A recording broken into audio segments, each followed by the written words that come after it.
พอไปลาก็ไปส่งอายเราเจ็บท้องไปนะเจืองบ่อันนั้นอ้ายผู้ที่ว่าพัวแม่นางเอิงอ๋อง่ายๆเห็นบ่เขาเป็นยังนะชักแล้วเจ็บท้องนี่กินข้าวอะไรกินท้องกินข้าวบ่ได้เป็นสินอนนี้เนาะดีแล้วเนาะนานๆที่มากอะเป็นยังนอนน้ำแม่เนาะยังก็นอนน้ำลูกก่อนเนาะ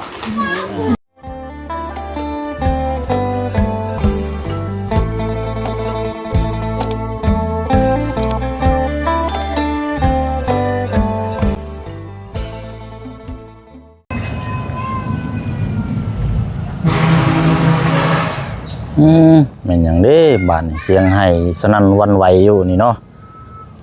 พากันแยกเสื้อผ้าหน้าแพรกันอึกทึกอยู่นี่พี่น้อยเก็บใส่ผ้าห่มผ้าแพรห่วยแมนบ่เนาะบ้านนี่พี่น้อยบ่แม่นสิพากันหอบเสื้อผ้าหน้าแพรเมื่อบ้านปลาไหลบ่จักอันนี้เนาะทางน้องหัง มีรถข่าวเนาะสิแม่นรถทางแม่บ่จักเลยพี่ได้นี่พี่น้องเอ้ยมาเยี่ยมมายามบ่จักเนาะเอาละพี่น้องเนาะมาอยู่หน้าบ้านของทางพลักน้อยเด้อพี่น้องเด้อเนาะก่อนจะเดินทางพาทางน้องลูกพึ่งไปตรวจสุขภาพดูว่าไปหาหมออยู่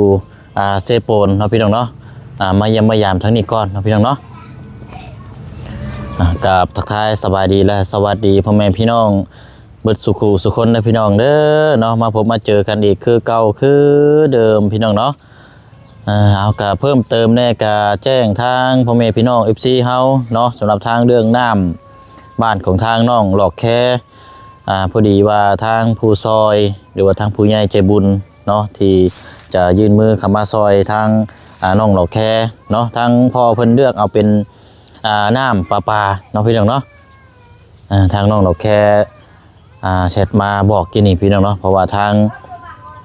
พ่อเพิ่นกับทางน้องหลอกแค่ก็คุยกันผ่านโทรศัพท์ส่วนตัวนะพี่น้องเนาะอะไรพี่น้องเนาะการน้ำประปาในดีที่สุดพี่น้องเรื่องท่อน้ำต่อจากทางหม้องอื่นมากกะเขายังเสี่ยงอยู่พี่น้องเนาะถ้าต่อมาแล้วนี่ย่านน้ำมันความดันบ่ขึ้นมานี่มันก็สิเสียเปล่านะพี่น้องเพราะฉะนั้นก็เราน้ำประปาในดีที่สุดนะพี่น้องเนาะมันบ่มีปัญหาคือว่าเขามองเห็นมัน 100% พร้อมที่จะใช้งานนะพี่น้องเนาะเอาอะไรเนาะแจ้งพี่แจ้งน้องน้ำกันเลยพี่น้องเด้อเนาะแล้วก็ฝากพี่พ่อแม่พี่น้องติดตามเขตของทางน้องลูกพึ่งเนาะว่าสิเป็นจังใดเนาะพี่น้องเนาะอันนี้กับทางพอจะดีเนาะจากฝั่งไทยพี่น้องเนาะที่ได้สดซอยทางผู้เชี่ยวชาญก็สิได้พาไปจังน้อยนี่แหละพี่น้องเนาะแต่ว่าเขามาหาทางน้องพลักน้อยก่อนเนาะพี่น้องเนาะเอาอะไรพี่น้องเนาะเขาไปฮับไปส้มเบิ่งน้ำกันเนาะสบายดีพี่น้องน้ำกันอีกเนาะบรรยากาศยามเช้าอยู่ที่บ้านสะแล้วขึ้นกับเมืองเซโปนแขวงสวรรค์เขตนะพี่น้องเนาะบรรยากาศกับมื้อนี้จะเป็นจังไดติดตามเบิ่งน้ำกันมื้อนี้กับพี่น้องเนาะทางน้องเราแค่ก็คือว่าเดินทางขึ้นไปเซโปนมื้อนี้ก็ไปกับทางวาวบุญคงไปเดินเรื่องเฮ็ดสมโนครัวว่าซั่นพี่น้องเนาะเอาคันว่าขึ้นไปพุ่นคันว่าพบเจอน้องเพิ่นอาจจะได้นัดแล้วก็ถามไทยน้ำกันเลยเนาะพี่น้องเนาะนี่ได้นี่เนาะเสียงห้องแง่วๆอยู่แท้นี่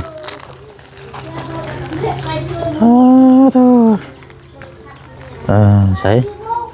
ขึ้นไปเบิ่งก่อนไผมาเยี่ยมมายามนี่เนาะโอ้เสียงไผนี่เหรอโอ้ย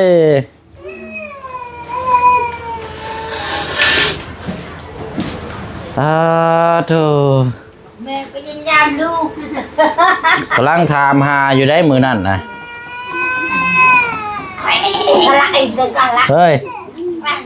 หายังโอ้ยเด้อเอาอยู่ดีไม่แห้งสบายดีแม่เด้อเอาทางน้องห้าง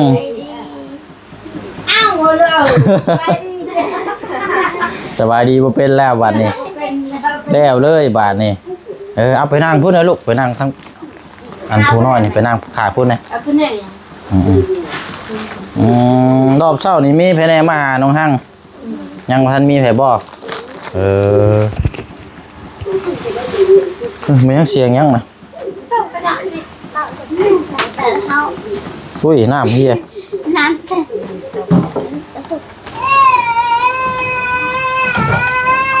เพื่อนลูกจะไปรักเพื่อนส่ง เอ้ยหยุดเลย พลัก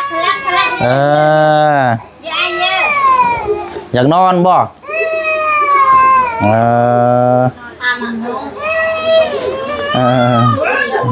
บาทนี่โตเนาะแปลกแล้วนี่เนาะมีโทรทัศน์ทีวีนี่เบิ่งโอ้เนาะถูกพี่น้องแจ้งคักดีนี่โอ้ยเช็ดมุกแน่ หลาย หากมาฮอดเนาะแม่เนาะนี่บ่มากับผู้นี้บ่มากับลูก ลูกอยู่บ้านช้าง ลูกไปชม ให้ยังเจ้าให้ยังเอาบ่แกะก็อย่าให้เจ้าเบิดเลยนี่เอา กับใจ มา กับใจ มาพี่มานั่งพี่มาเอาปุ่มเอาเลย ว้าวเอาหมดเต็มชอบเลย จะว่าเรื่อยๆแล้วบ่อยากเอาบ่จักอันนี้บ่ยังบ่ทันได้นอนบ่เต็มจักนะ ใจเบิ่งฮะเบิ่งรู้เบิ่งอยู่อันนี้อ่ะอุ้มหมอ จับไปตกคนนั้นแม่ก็ไปกินน้ำส้มพลักมีเงินชื่อให้ อ้าว พลักก็ไปเรียนไป เดี๋ยวเอานี่ไม่ก่อน เมื่อยทางหายเลยไปกินที่แล้วเมื่อยเนาะ เมื่อยทางหายดู ไปเห็นงานฮอดแดดซ้ำเนาะ พอพลักเรียนที่ไปเรียนพลัก มาขอกินขนมน้ำพลักนี่แหละนี่พอมีแห้ง ขนมพลัก ลูกหลานนี่แหละ พอพลักก็ไปชงอายเราเจ็บท้อง ไปนะเจืองบ่อันนั้นอ้ายผู้ที่ว่า แม่นางเอิงพัวแม่นางเอิง ง่ายๆเห็นบ่เขาเป็นยังนะ ชักแหละเจ็บท้องนี่กินข้าวอะไร กินข้าวกินข้าวบ่ได้อยู่ห้องหมอใช่ละ อยู่ห้องหมออยู่เวียด แต่เล่าเวียดเพิ่นบ่เอาไปทั้งพุ่นชายแดนพุ่นอ๋อน อนประมาณอาทิตย์นึงแล้ว อันว่าเราป่วยเห็นบ่พอน้องอันว่าพอน้องเอิงนะ พอนางเอิง เจ็บป่วยน่ะได้อาทิตย์นึงแล้ว ช่องอาทิตย์แล้ว 2 อาทิตย์เลย โดยนี่เจ็บหนัก วันนี้เจ็บหนัก โดย แม่นบ่เนาะบาดนี้เนาะ แม่นหาเราก็ไปนี่เราไปมื้อนี้แหละ อันนี้เราหาทั้งอาเจืองผ้าไปซั่นบ่ โดย อันนี้แหละเวลาน่ะเงินเว้าล่ะผมอยากเล่าให้ฟังเนี่ยเวลาอาเจืองเฮ็ดเฮ็ดงานนี่พี่น้องบ่มาซอยจักคน โดย เวลาเจ็บปวดมันน่ะแดนหาแล้วน่ะสมมุติที่ได้นี่แกะ เจ็บป่วยเราก็ไปอยู่นี่แต่กันเราว่าเจ็บป่วยอย่างก็บ่ไปเลยไปเลยบ่ได้ไปดินเลย แล้วเวลามีเวกงานในเฮือนชานก่อนหน้าก็มีแต่เฮ็ดผู้เดียวว่าทางพี่น้องบ่มาซอยนะนี่แหละเวลาเจ็บปวดมาบัดแล่นหาเราอยู่จังซี่ละ นี่เรานอนอยู่พุ่นเลย2-3 มื้อจังมื้อ นี่พอน้องเอิงผู้ที่เลิกลากันนั้นเนาะ ดูพวกนี้ก็เสียใจเยอะไหม เช็ดแน่เช็ดมูกแน่คอยเช็ดมันเจ็บนั่นแหละ เราเป็นไข้ให้ตลอดกลางคืน กินอยู่บ่ยา กินแล้วยา เอาให้แม่เอาให้มีตู้แม่ขนมเอาให้มีตู้เลยเอาให้ป้านี่เอามาค่ะคอเนี่ยบ่ได้มาเมื่อวานนี่กันมาแม่คอก็บ่ให้ แน่ท่านเป็นหนังแน่ไอ้ยัก เนาะ เมื่อใหญ่ มันสีดำกันเนาะ อันว่าทางน้องเชียงได้ใช่ไหมอยู่พุ่นบ่อเดี๋ยวนี้กันบ่ได้มานำบ่อืม น้องชื่อเวิร์ด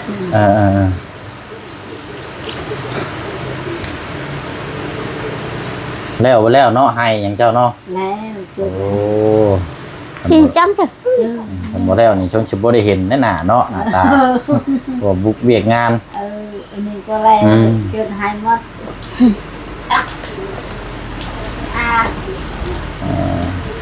มาขอกินขนมน้ำพลักนี่เนาะพลักขนมลาย กินยังก็รู้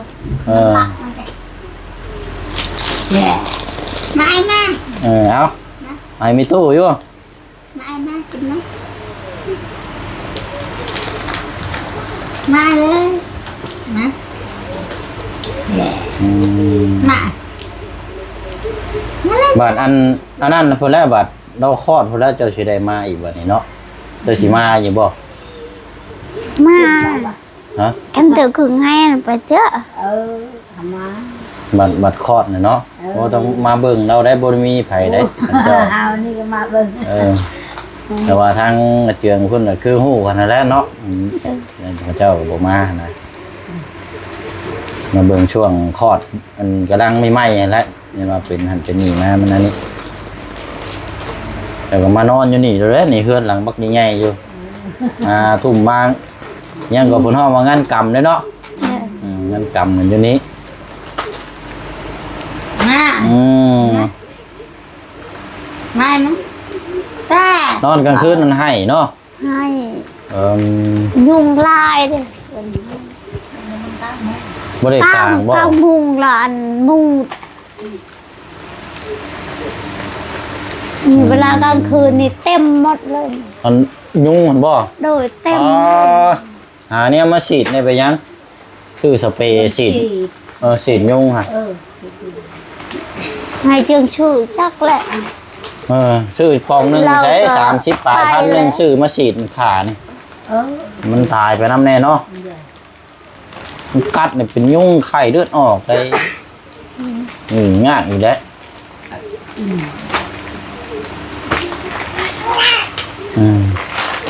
โอ้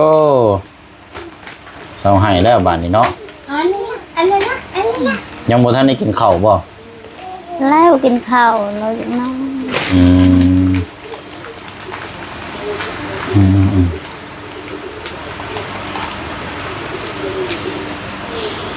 พัดลมนี่กันเนาะแห้งอยู่นี่เนาะ โดย อ๋อขนาดเบอร์ 1เนาะโอ้เดือดดีๆนี่พัดลมน้อยนั่นก็แห้งคักดีๆบ่มีนี่บ่แห้งได้ไปนอนอยู่ในห้องน้ำอีกแล้ว โดยนอนอยู่ห้องน้ำ โอ้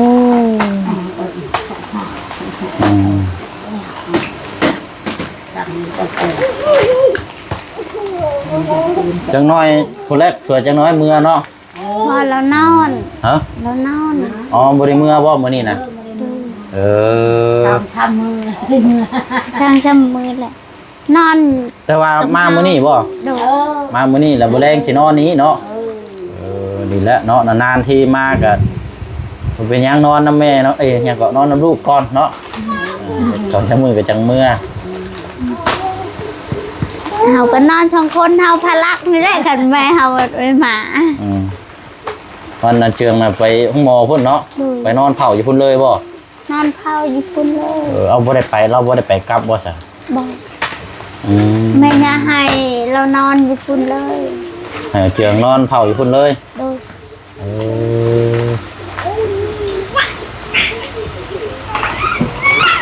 งูตาลักสีเฮ้ยตาลัก พอดีแล้วสามีมาพอดีเลยเนาะ โดย เรามานอนเป็นหมู่ครูอันนั้นน่ะนอนนํกัน2คนกับแม่ลูกนี่แหละเพิ่น พลักเฮาย่านพลักให้ดิตลอดเสร็จกลางคืนเราให้คันเราบ่ให้เฮาบ่ได้ย่านเราให้ ไอ้ยังหลักให้ตลอด ก็ตันดังเด้ โดย เด็กน้อยมันตันหลังรักเจ้าแล้วบ่ แก่งอน โอ้ยบ้าว เอากินเด้อเอาไว้กินเด้อเก็บเอาไว้กินเอาดินเด้อของมันแพงซุมื้อนี่ แพง มีเงินบ่ได้กินได้กินขนมฮ้อนก้อนน้อยๆก็ยังดีได้บ่ ขนมพันหนึ่งก็ยังบ่มีแท้มีเงินซื้อ แพงพักแล้วมาเห็นนี่นี่ใครทักนี่ สิเมื่อแต่ทางเอื้อยนี้บัดนี้เนาะอยู่เพิ่นว่ามาแต่บ้านปลาไหลเพิ่นบ่เจ้ากะ มาแต่บ้านปลาไหลแล้วนอนอยู่เฮือนเอื้อยเขา เดือนอยู่บ้านอาทิตย์ลูกให้อยู่บ้าน เงินใช้ก็ เฮือนอยู่บ้านช้าง มื้อนี้บ่เอาบ่ได้เมื่อเพิ่นเลยบ่อ๋อมานอนอยู่น้ำเมื่อยอยู่บ้านสร้างนี่อีกเนาะ ลูกบ้านช่างไปช่องบ้านแจ้บ้านเฉลวเยอะอยู่ กินหยังน่ะมากหยังน่ะหมักสไลด์เอาทิ่มทำไมติดคอล่ะ ปลาไหลเนี่ยแม่ ทิ่มเอาทิ่มกระดอมมันคมน่ะกระดอม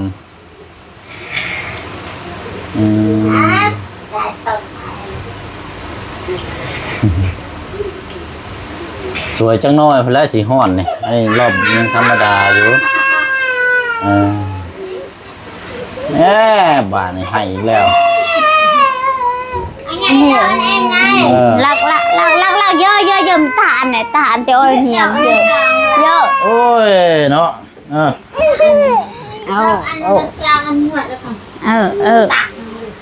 จำอันน่ะตาย เอาเนาะพัดลมเย็นถ่ายเอามันจังอันนี้มีน้อยนี่ก็คือว่าแห้งอยู่เนาะโอ้ดีดอก เชิงนี่แหละไปโกเป็นน่ะบนประน้ำคันน่ะตรงบนประเนี่ยอันน่ะแปะเอาไปจะชวนให้ครับ ชวนดับชวนเลยที่เด็กโอนงานเด็กอะไร เห็นแล้ว นะเอาแล้วเนาะบัดนี้ได้ยังพากันกินข้าวตอนเช้า แล้วน่ะเลยไปใช้พระเนี่ย ท่านได้กินข้าวบ่น้องฮัง ตัวยัง พากันหาอยู่หากินข้าวบัดนี้เนาะ จะให้ไก่กินเลย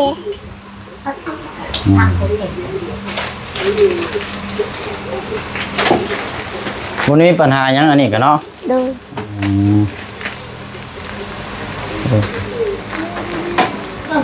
อยู่นี่เนาะสีสันในห้องแสงสว่างคักดี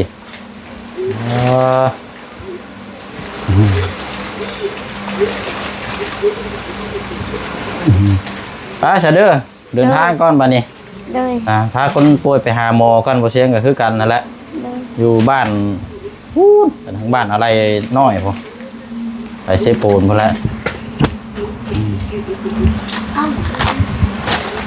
มาตามนั้นแล้วเอาไม้มา สบายดี เนาะไปก่อนเด้อบ๊ายบายบ๊ายบาย ไปหลังไปดิ ไปก่อนเด้อแม่เด้อโดยนี่ยังอันนี้ก็เครื่องอุปกรณ์แล้วอันนี้พี่น้องเนาะจักตัดไม้นี่เลยดิเนาะคมอยู่บ่แต่ว่ามีใช้งานน่ะสิได้มายืมทั้งกระเจืองนี่แหละบัดนี้พี่น้องจักนะน้ำมันใส่สูมันสิได้เข้าในตัดด้วยมันบ่ได้ตัดแล้วมันบ่เข้าเลยพี่น้องมาใช้งานเดี๋ยวจักมันก็สิพังเพอีกทุกสิ่งทุกอย่างนี่ต้องใช่เนาะ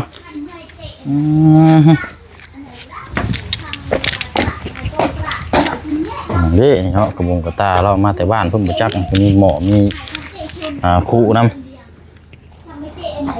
แม่ดูอันนี้เนาะมีหอกกระเตะนี่พี่น้องพูดดีๆเตะนี่กันเนาะไปตามนั้นแล้ววันนี้พี่น้องเนาะก็จะได้ลาพ่อแม่พี่น้องไปอีกคือเก่าคือเดิมเลยพี่น้องเด้อเนาะฝากพี่ฝากน้องติดตามเบิ่งน้ำกันเนาะเคสของทางน้องลูกเพิ่งเนาะมื้อนี้เนาะพี่น้องอาการสิเป็นจังไดทางแพทย์หมอเพิ่นสิให้นอนบ่หรือว่าสิให้กลับเนาะ เอาฝากพี่ฝากน้องที่ตามเบิ่งน้ำกันเนาะพี่น้องเนาะแยกย้ายออกมาหลายๆเคสแน่พี่น้องอีกเนาะเพราะว่าเนี่ยคือพี่น้องเขานะครับได้ชมเบิ่งน้ำกันก็โอ้ยเนาะอยากให้แตกๆมาในจักน้อยพี่น้องชุมหลายก็คือว่าเนี่ยเนาะมันก็บ่ดีพี่น้องเอ้ยนี่ก็สิได้เดินทางไปไกลแน่แล้วพี่น้องเนาะฝากพี่ฝากน้องกดไลค์กดแชร์แล้วก็เป็นกำลังใจคือเก่าคือเดิมเนาะพี่น้องเด้อเนาะลาพี่แล้วน้องไปก่อนคลิปนี้ค่ะเนาะสบายดีพี่น้องเนาะ